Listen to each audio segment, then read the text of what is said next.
Hi, everybody. This is Gatsad for the SAAD TRUTH. As some of you who are regular followers of my channel know, I once in a while will read an email or a message, a communique from someone to offer first person testimony of some of the lunacy that is taking place on universities. There's nothing quite as compelling as to actually hear it from people who are experiencing the hell that I've been documenting and warning against for many years now. So here's a message that I received very recently. Let me read it for you. This was received Tuesday, so 2 days ago. I won't read the person's name, but I'll read the rest of it verbatim. This was sent to my uh, public Facebook page as a private message. And I asked the person that I would, if she was fine with my sharing it, and she said no problem. Dr. Saad, you have no idea how wonderful it has been to listen to you, Dr. Peterson, and Dr. Haidt over the last year. I have very nearly quit teaching due to the climate and lack of support I have received as an adjunct teaching the humanities. I was at an art school for 8 years teaching a class on fear and was nearly hanged for witchcraft by the non-binary villagers for saying in the spring 2017 semester, quote, perhaps Trump is not as bad as we think and maybe something is going on that we do not know, close quote. It became a semester in which concerned students sent me screenshots from the college Facebook page where I was being denounced as a racist bigot, and I was called into question by the administration who took the words of the students over mine.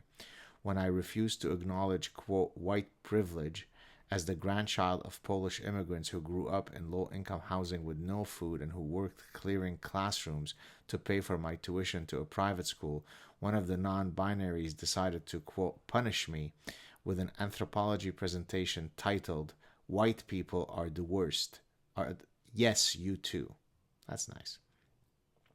Perhaps the saddest part in all of this is that many of these people do not even see what is happening around them. The very fabric of the West is being slashed apart, and there will most certainly be a reckoning soon.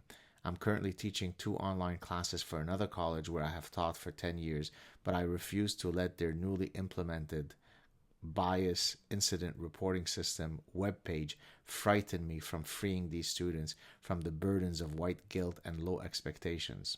Good for you. The worst that can happen is that I'm stricken off the records and sent into exile. Maybe Gulag 13. They have already changed the curriculum so that the introductory American history course is only provided by me during the summer and have instead opted for courses such as patriarchy and privilege. I agree with your assessment on the current crises, but I find it suspect when children are thrown around as pawns in political debate. It makes me highly suspicious, just as the, quote, children fleeing Syria who turned out to be full-grown men with beards from various parts of the world. One thing I have taken note of recently, and that is how the human capacity for compassion, especially in the West, is being used to create a scenario which I can only believe will lead to a collapse. Thank you for your videos and helping me stay sane. And then I won't read, of course, the person's name.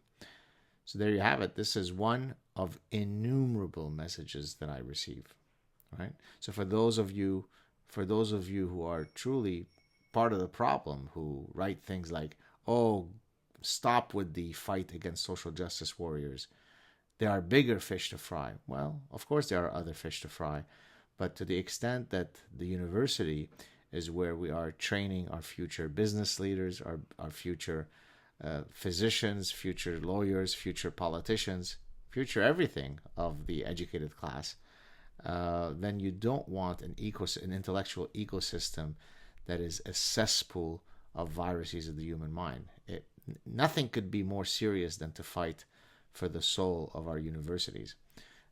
Incidentally, if some of you are interested in this issue, you should check out my recent lecture, my plenary that I gave at the Society for Academic Freedom and Scholarship meetings, titled A Tsunami of Maladies Afflicting the Soul of Our Universities. So check it out on my YouTube channel. I posted it a few days ago, and it's already receiving quite a bit of attention. So there you have it, folks. On a last note, unrelated to what we're talking about here today, Argentina was trashed by Croatia. It looks like Lionel Messi's dream of lifting the World Cup is unlikely to happen. Such is sport. You take the highs and you take the lows. Have a good day, everybody. Talk to you soon. Cheers.